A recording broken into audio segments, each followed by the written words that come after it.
Hi friends, తెల్లటి పాలని పిల్లలకు తాగించకూడదు. చూడండి, నేను స్టవ్ పైన కింద పెట్టేసిన పాలని మరిగించుతున్నా.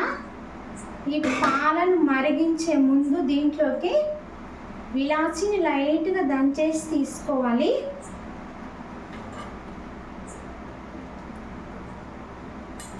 అదేవిధంగా చూడండి ఫ్రెండ్స్, ఇది అల్లము చిన్న చిన్న ముక్కలా కట్ చేసుకుని ఒక 3 దీంట్లోకి యాడ్ చేయాలి. అదేవిధంగా ఇది పుదీనా. ఈ పుదీనాని ఎండలో కనుక ఆరబెట్టేసుకుంటే ఈ విధంగా ఎండుతుంది. ఒక 3-4 ఆకులను తీసుకోవాలి. ఎండిన ఆకులని దీంట్లోకి యాడ్ చేయాలి.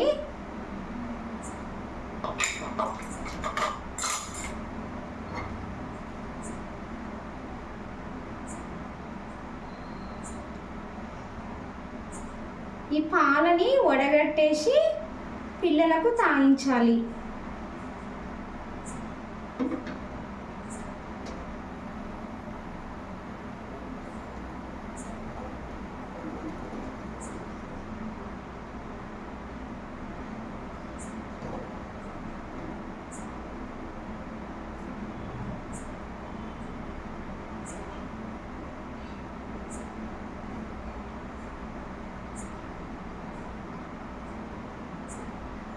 ఓకేనా ఫ్రెండ్స్, బాయ్.